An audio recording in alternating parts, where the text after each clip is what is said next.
Hello and welcome to another NGen Math 8 lesson by eMath Instruction. My name is Kirk Weiler and today we'll be doing Unit 11, Lesson 1 on Systems of Equations Revisited. So our entire Unit 11 is on systems of equations. And you may recall back when we were doing our unit on linear or on equations of lines, we looked at systems of equations, all right? And that's why I call this one Revisited. We're not doing anything new in today's lesson, but it's been quite a few units since we saw systems of equations. So we're going to do some review about what it means to solve a system of equations, what a system of equations even is, and how we solve them graphically. So let's get into it right away and just discuss what a system of equations is. Now recall, a system is a set of two or more equations with two or more variables each. To solve a system means to find all the values of the variables that simultaneously solve all the equations. Now remember, what it means for a set of variables to solve an equation is the same thing as what it means when an equation has only one variable. Does that set of numbers make the equation true? If it does, it's a solution, and if it doesn't, it's not a solution. It's pretty much that simple. Now, systems of equations are extremely important in math, exceptionally important in science, and after a while, you just sort of like solve them almost automatically. But for people in Math 8, this is really the first time you're experiencing systems of equations. So let's take a look at exercise number 1. Consider the system of equations shown to the right. Y equals 2x plus 3 and x plus y equals 18. All right, so first off, just to be clear, right, it's a system because there's more than one equation, all right? And each equation contains the variables x and y. All right, so let's take a look at letter A. Show that x equals 4 and y equals 11 is a solution to the first equation, but not the second. All right, so again, really important for you to understand it. I mean, it's easy enough to think about what it means for like something to be a solution to an equation when there's only one variable. But what it means when we say x equals 4 and y equals 11 is a solution to the first equation, this one, is that it will make that equation true when we substitute those values in. So let's take a look and make sure we remember how to do that. So I'm going to put my 11 in for y. All right, and I'm going to put my 4 in for x. Let me write down that right now. So I'm going to have 11 equals 2 times 4 plus 3. Right, of course, 2 times 4 is 8. And 8 plus 3 is 11. Right, and the idea is because it makes it true, it is a solution to that equation. But right, we want to also show that it is not a solution to the second equation. Well, that's very easy. We're going to put 4 in for x, 11 in for y, and see if when we add those together, we get 18. Well, we don't. False. Now, the point here is that x equals 4, y equals 11 is a solution to the first equation, but not to the second. So it is not a solution to our system. Solutions to our system will make both equations true at the same time. So let's take a look at letter B. All right, in letter B, it says, show that x equals 7, y equals 11 is a solution to the second equation, but not the first. All right, so same idea, okay? And let me keep my system kind of sitting there. So I want to show that it's a solution to the second, but not the first, but let's start with the first, all right? So I'm going to put 11 in for y. I'm going to put 7 in for x, right? I'm going to get 11 is equal to 14 plus 3, and 11 is equal to 17. And again, I think we can all agree that that is false. So it's not a solution to the first equation. And again, the second equation is very easy here. 7 plus 11 equals 18. 7 plus 11 is 18. 18 equals 18. And that is true. All right? So it is not a solution to the first equation, but is to the second. Still, it's not a solution to our system because it's got to be a solution to both at the same time. So finally, let's take a look at letter C. Show that x equals 5, y equals 13 is a solution to both equations and therefore a solution to the system of equations. All right, awesome. So let's do it. I'm going to put in 13 for y and 5 for x in that first equation. So that's going to give me 13 equals 10 plus 3. and 13 equals 13, so that's true. All right, so it's a solution to the first equation. Now let me put it into the second equation. 5 plus 13 is equal to 18. 18 equals 18, that is true. So it's a solution to the second equation, which means it is a solution, a solution to the system.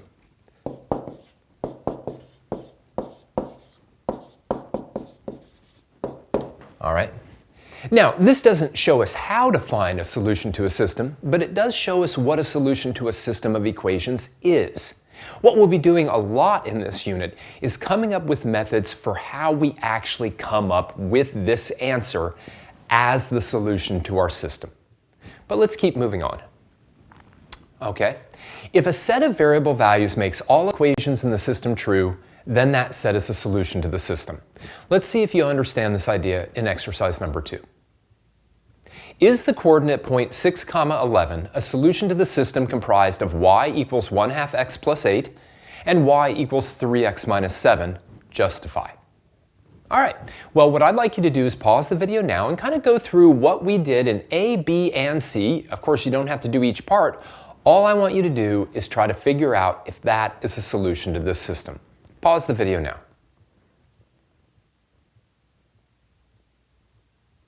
All right, well, let's see. All right, well, in the first equation, right, we're going to have 11 is equal to 1/2 times 6 plus 8. All right, 1/2 times 6 is 3, and 3 plus 8 is 11, so that's true. All right, well, we're halfway there. If that had been false, we could have stopped right there, right? Now let's check on the other one. In that one, we're going to have 11 equals 3 times 6 minus 7. 3 times 6 is 18. And 18 minus 7 is 11. That is also true. And since it makes both of them true, it is a solution. Maybe put in the word A there as well. Yes, it is a solution. All right, and again, at its heart, before you learn any methods for how to solve a system, you need to understand whether or not something is a solution, right? It's simply something that makes all the equations true at the same time. Okay, let's keep going. Now, there are many situations that can be modeled using systems of equations. People in science do this all the time, right? And those systems could include 3 equations, 4 equations, 5 equations with that many variables, all right? And we will be doing a lot of modeling, especially in the final lesson of this unit. It's a short unit, only 4 lessons. In that final lesson, we'll do a lot of modeling. But let's just take a look at a very simple situation that can be modeled with a system. Exercise number 3. Two numbers, x and y, have the properties that their sum is 20 and their positive difference is 8. Assuming x is the larger number, write a system of equations that models these two numbers. All right, so a couple things. First, we're told that I've got these numbers x and y, and we have 2 things that we know about them. One, their sum is 20, and the second is that their positive difference is 8. Now, a little side note on that phrase, their positive difference. The reason that that's important is if I take 2 numbers, like let's say 8 and 2, right? I can't just talk about the difference between these 2 numbers because difference is subtraction, right? And in one case, their difference is 6, and in the other case, their difference is -6.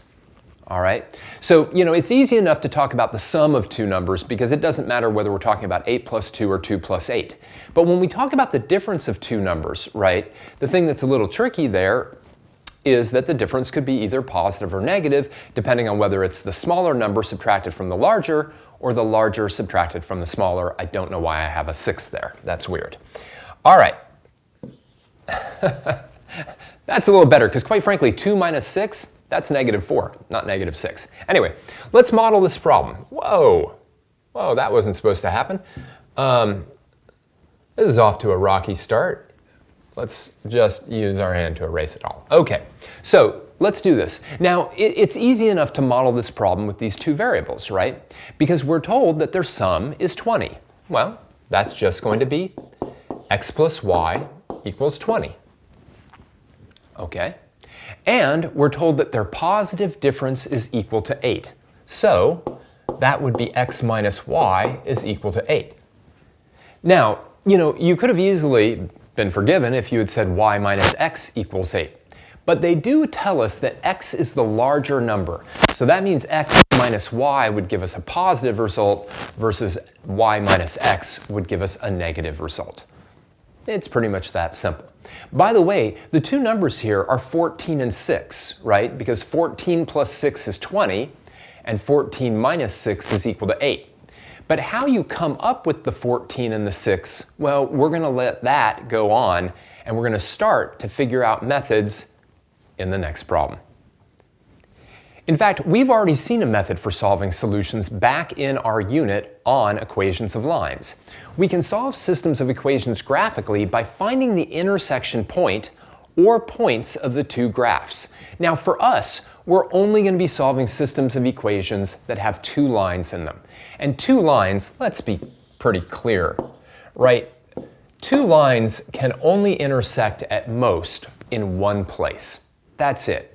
In Algebra 1, you'll do a lot of work where you've got curves, especially curves called parabolas, and then we can actually have more than one intersection. But when we're talking about two lines, there's only one chance that they can intersect. Anyway, let's get rid of these, and let's look at how we solve a system graphically. All right, here we go. Exercise number 4. Consider the system of equations shown below. Y equals x plus 3, and y equals negative 1/2 times x plus 9. Letter A asks us to graph each of these lines and label each with its equation. All right, let's review this because it's been a few units since we've done it. Now remember, when we have a line that's in this form, y equals m times x plus b, the m is the slope of the line, and the b is the y-intercept of the line. Now, our first line here, y equals x plus 3, doesn't appear to have a slope multiplying x, but remember, you can always rewrite this as something like this, 1 times x plus 3. That means that its slope, right, and now I have no room to write this, so let me get rid of this. Its slope is 1 over 1, and its y-intercept is 3.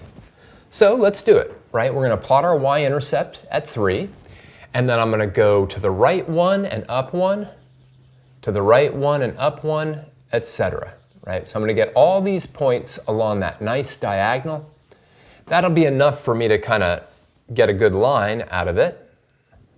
So I'll now draw a nice straight line through all of these points. I don't want to forget to label it with its equation, but I'll do that in a moment.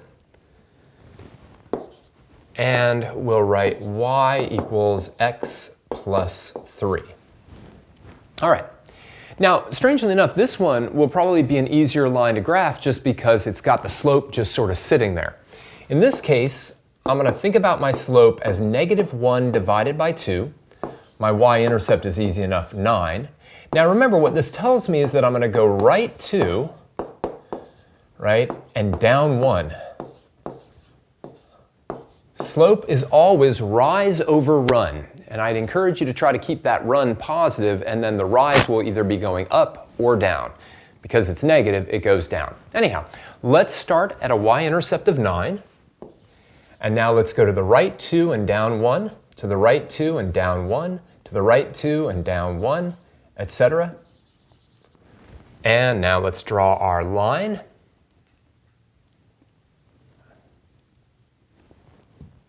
There we go.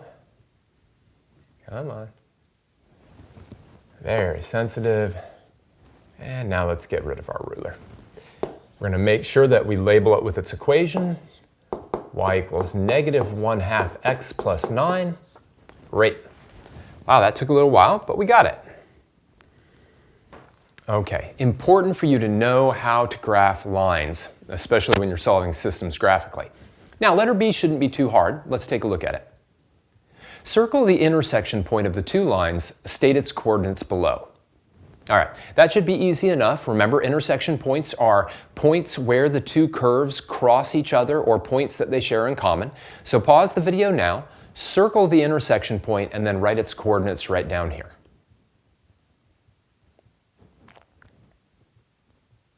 All right, what's probably pretty obvious, it's right here. That happens to be at 4, 7. Okay. Now, my claim is that that's actually the solution to the system of equations. And let's show that in part C. Let's take a look. Part C. Show by substitution that this point makes both equations true and is a solution to the system. All right. Well, I'd like you to do that on your own, okay? So this is exactly what we did in the last few problems, all right? Take this point, substitute it into this equation. That should be very easy. A little bit more challenging in the second one, but work through both of them. Both of them should turn out to be true, all right? And therefore, this is a solution to the equations, or the solution to the system. Go ahead and pause the video now. All right, well, in that first equation, and actually let me write the equation down, y equals x plus 3, right? I'll put 7 in for y, 4 in for x, and as I said, that one's really easy, right? 7 equals 7. The next one, there's a little bit more arithmetic involved, right? And we've got some arithmetic involving a negative number, so that can be a little bit trickier. So let me put in again 7 for y. We're going to put 4 in for x. Now, remember, a negative times a positive is a negative, and 1/2 times 4 is 2. So negative 1/2 times 4 is negative 2. Negative 2 plus 9 is 7. There we go. All right. Now, by the way, the fact that the intersection point is a solution to the system should make all the sense in the world. And here's why, right? Points that lie on a given curve are solutions to that equation. So every point on this particular line is a solution to that equation. It would make that equation true. And every point that's on this line is a solution to this equation, so it would make this true. So since this point lies on both lines, it must make both equations true, and therefore, by definition, be a solution to the system of equations. All right. Let's keep going on this. Here we go. Exercise number 5. Let's take a look. Solve the system of equations shown below graphically. All right, so this is exactly what we just did. I'd like you to take a little bit of time now, graph both of these two lines, all right, and then find that intersection point, and that should be your solution. Why don't you go ahead and do that now?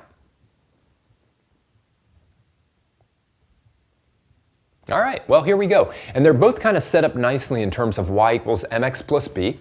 Let's take a look at the first one where we have a slope of 3/4, right? And that's going to tell me to go right 4 and up 3. And we have a y-intercept, a starting point of -3. So let's do it. Come over here to -3. I'm going to go to the right 4 and up 3. Right 4 and up 3. That's all I can get in there, and I forgot to put a ruler on this, so we're just going to freehand it a little bit there. We're going to get y equals 3/4 x minus 3. This one a little bit more difficult because of the negative, but still pretty easy. The slope is -1/4, which means we're going to go right 4 and down 1, right? And then we're going to start at a y-intercept of 5. Here we go. So we're going to go to the right 4 and down 1, right 4 and down 1. Maybe I'll reverse and go left 4 and up 1. Again, I really should be doing this with a straight ruler as opposed to a bent ruler. So I have y equals -1/4 x plus 5. We've got our intersection point right there, and that gives us the solution to our system, 8,3. It's really, really important that when you solve a system, you actually write down your final answer. Because it could be easy to graph the two lines, be like, all right, I graphed the two lines, I'm all done, I'm all set, I move on to the next problem. And yet, ultimately, what we're looking for is this answer. we want to know where those two lines intersect. There's no absolute reason that you have to check this, but it's never a bad thing to do to actually put it back into the equations to make sure both of them are true there. All right, let's take a look at one final problem. This one's kind of cool. I'm kind of curious to see how many of you can get it. Exercise number 6. A table of values for two linear functions is shown below. What is the solution to this system of equations? How can you tell from the table?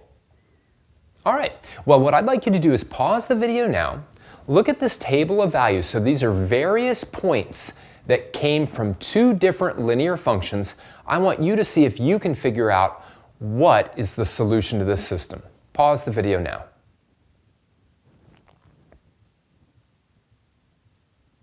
All right, well, just to be clear, you could actually, if you had a grid paper, you could start to plot these things. So for instance, on y1, right, on y1 you'd have the point 0, 17, then you'd have the point 1, 15, then you'd have the point 2, 13, then you'd have the point 3, 11, then you'd have the point 4, 9, etc. I'm not going to list them all out, but these would be points that you could plot on that first line. On the other hand, on y2, you would plot these points. You'd plot 0, -1, then you'd plot 1, 3, then you'd plot 2, 7, then you'd plot 3, 11, then you'd plot 4, 15, etc. Right? Yep, that's it. And especially when you list them out this way, it's rather obvious. This is a point that lies on both curves. And since we're talking about lines, right, there can be only one intersection point, and that solution is 3, 11. Okay? So it's important for us to be able to interpret inputs and outputs to linear functions. And what a solution to a system is, especially one comprised of two functions, is for a given input, do they have the same output? And if they do, then it's a solution to the system because that point, that input-output pair, lies on both equations. All right, let's wrap this up. Now, our final unit in Math 8 is all about systems of equations, one of the most important ideas in sort of higher level algebra. This idea of having two or more equations with two or more variables in them, and then finding all the values that make those various equations true simultaneously. That means at the same time, okay? Now, it's easy enough to take that definition and then check to see if a particular set of values is a solution to the system. All we have to do is plug that set of values into each equation and make sure it makes them all true. And if even one of those equations isn't true, it's not a solution to the system. It's like, stop there, just move on to the next problem. Now, what we saw today is one way that you can solve a system of equations is graphically.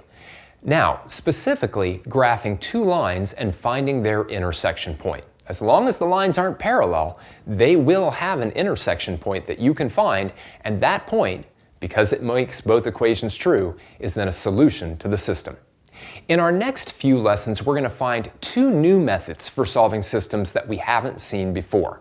For now, I just want to thank you for joining me for another NGen Math 8 lesson by eMath Instruction. My name is Kirk Weiler, and until next time, keep thinking and keep solving problems.